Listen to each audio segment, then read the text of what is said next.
Ang susunod na programa ay rated PG. Patnubay at gabay ng magulang ay kailangan sa mga batang manonood.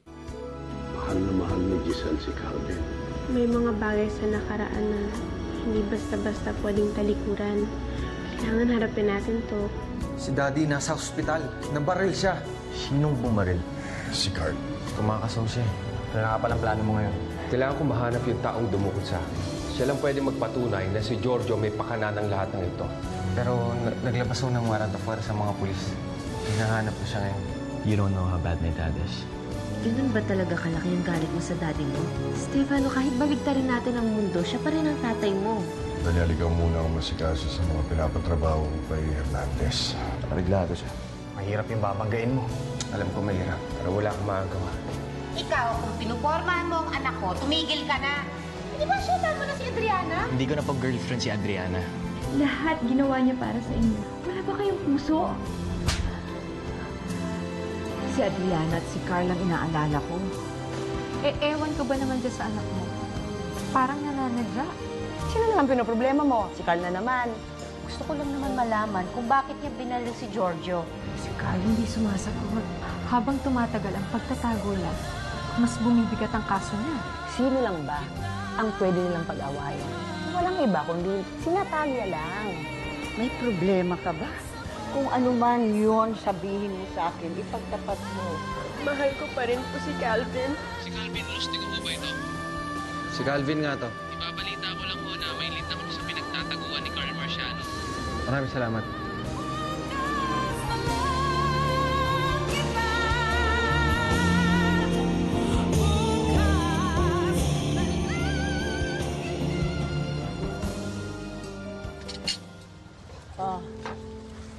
Ito, oh.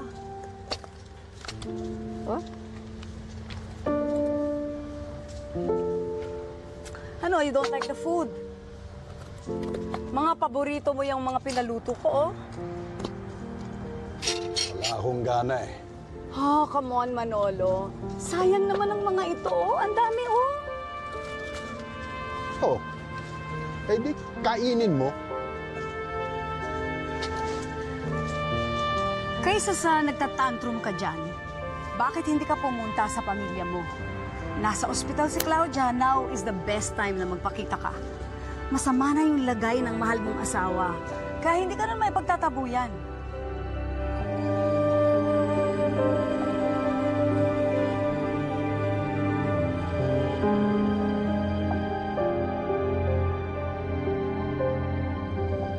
Ibinauna kita sa kailaliman ng memorya ko, Manolo. Pero sa isang pitik, nanariwa lahat ng alaala. Ang sakit ng nakaraan.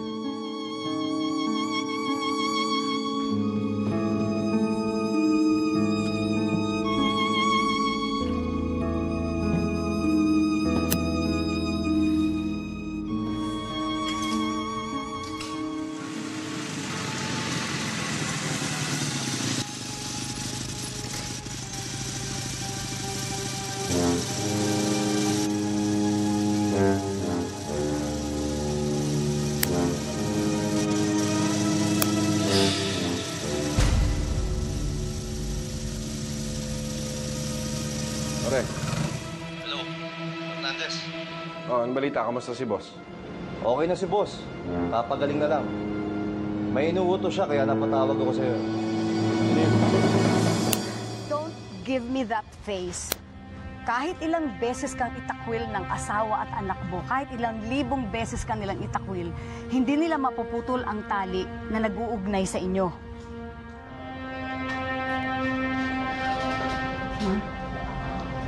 I want to go home. You need to rest more. Ay, mas magiging okay kung nandito tayo sa ospital. No. Lalo akong nangihina dito sa ospital. Lalo kung magkakasakit dito. Alam kong marami ka pang iintindihin na iba. I don't want to be a burden to you, but I want to go home. Manolo! Manolo, ilang beses ko nang sinabi ito sa iyo. Kailangan ka ng pamilya mo. Lalong-lalo na ng anak mo. Claudia is dying. Tatiana, Kung ginagawa-gawa mo lang yan, itigil mo na yan, ha? Ibubuhol ko yung dila mo. Manolo! Manolo! I'm telling you the truth. You're always on top of my priorities, Ma. Ang sinabi ng doktor, pwede tayo mag-undergo ng treatment. At maganda ang prognosis sa mga cases na katulad mo. Natalia, I don't want to go bold. I don't want to do chemotherapy. I don't want to do radiation. I don't want to look kawawa in front of so many people. At least not here. I want to always be remembered and go like a glamorosa. I want to go with a bang. Please. Okay, Ma. I'll talk to your doctor. Thank you, anak.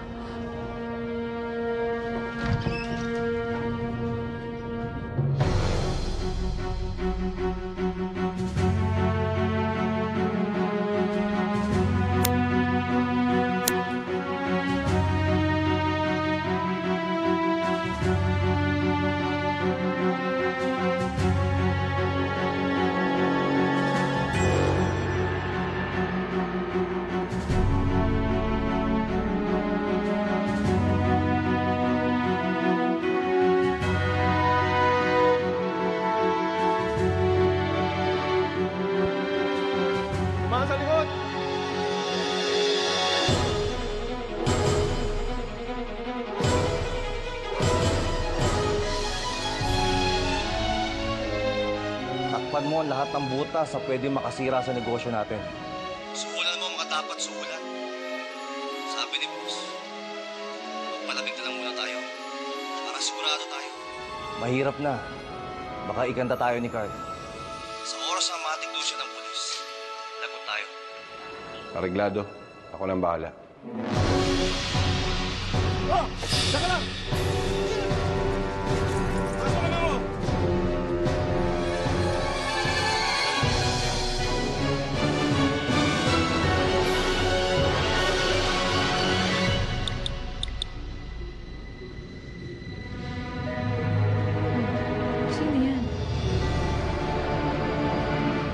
Si Carl.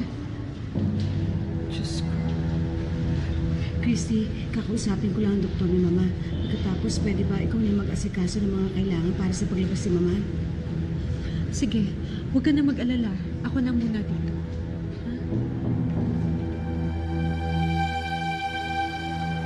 Kaloy! Kaloy! Kaya kong patunayan yung sinasabi ko tungkol sa ama mo. Hindi ako nagpunta rito para marinig yung kasinungalingan mo. Gusto ko lang masigurong pagbabayaran mo yung ginawa mo. Chip, hindi naman ako tatakas eh. Pero tulungan niyo akong hanapin yung kumidnap sa akin. At ang may pakana nito, yung ama nito.